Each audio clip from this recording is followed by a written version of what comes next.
Sejarah ini diambil dari buku Bung Karno, Kolektor dan Patron Seni Rupa Indonesia, karya Mike Susanto.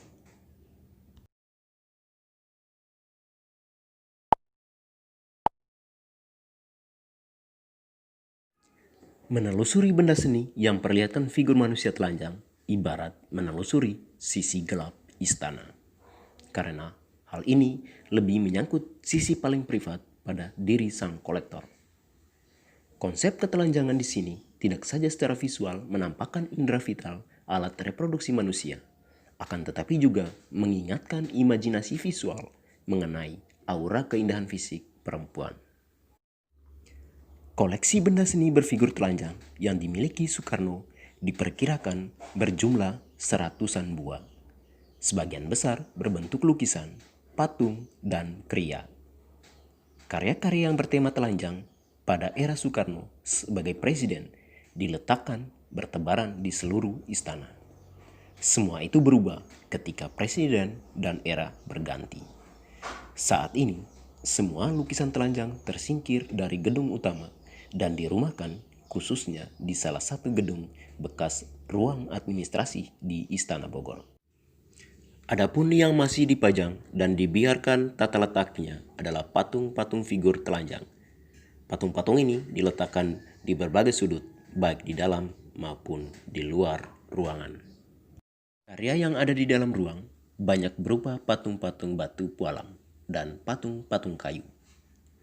Adapun patung-patung yang di luar ruangan adalah patung-patung yang berbahan lebih abadi, yaitu patung batu dan perunggu. Patung-patung telanjang yang dikoleksi oleh Soekarno tidak terbatas berfigur perempuan. Patung-patung telanjang pria, dewasa, dan anak-anak juga dikoleksinya. Artinya, selama ini Soekarno tidak hanya tertarik patung-patung perempuan telanjang saja, meskipun jumlah patung perempuan telanjang sangat mendominasi, seperti lukisan-lukisan koleksinya. Berbeda dengan koleksi lukisan yang jumlahnya 100 buah, selama ini tidak pernah ditemukan figur pria dan anak-anak telanjang pada lukisannya. Semua perempuan dan dikerjakan dengan tingkat artistik yang tinggi. Lukisan-lukisan perempuan telanjang ini terdiri dari karya-karya perupa yang memang sudah kerap melukis telanjang. Mereka adalah para pelukis dalam dan luar negeri yang cukup ternama di dunia seni lukis. Dikaji secara khusus tema ketelanjangan ini karena memiliki keunikan dan kisah tersendiri. Soekarno sebagai manusia telah sering dibicarakan oleh banyak orang sebagai penyuka keindahan dan perempuan. Secara khusus, Soekarno adalah pemuja kecantikan perempuan. Lebih khusus lagi kecantikan fisiknya, baik pada wajah maupun tubuh. Oleh karenanya, tidak bisa dipungkiri bahwa lukisan-lukisan dan patung-patung perempuan telanjang menjadi sarana untuk mempresentasikan selera terhadap lawan jenis. Hubungan antara Soekarno dan Basuki Abdullah adalah hal yang paling mencolok. Pertemanan antara kedua orang ini telah menciptakan persamaan dalam hal perempuan. Soekarno amat respek terhadap perempuan. Sedangkan Basuki Abdullah juga penyuka perempuan yang sangat piawai melukis perempuan. Kepiawaian Basuki Abdullah telah dikenal mampu mengubah yang biasa menjadi luar biasa. Jika dalam pandangan realitas kecantikannya mungkin biasa, maka Basuki mampu melukisnya menjadi istimewa. Bayangkan, bila yang istimewa dilukisnya secara telanjang, maka jadilah lukisan tersebut sudah tak ternilai lagi, melampaui ukuran realitas. Basuki Abdullah sejak awal telah menjadi salah satu penyumbang lukisan perempuan telanjang terbanyak bagi Soekarno.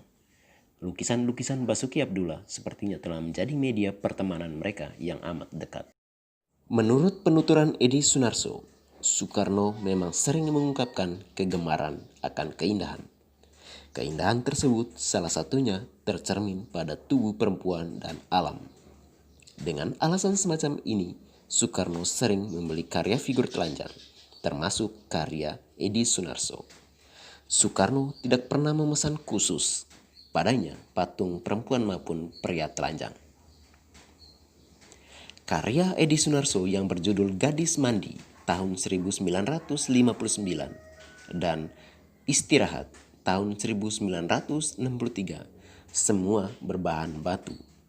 Dibelinya langsung ketika karya itu sudah nongkrong di rumahnya. Seratusan benda seni telanjang yang dikoleksi Soekarno jelas bukan merupakan representasi bangsa yang tengah bangun dari kemerdekaan. Sepintas semua itu adalah selera individu Soekarno. Benda seni khusus ini seakan-akan menjadi minyak di antara air yang tengah mengalir. Bila tidak dicermat, mengondisikan koleksi-koleksi semacam ini di tengah masyarakat Indonesia yang plural, benda-benda ini justru akan menimbulkan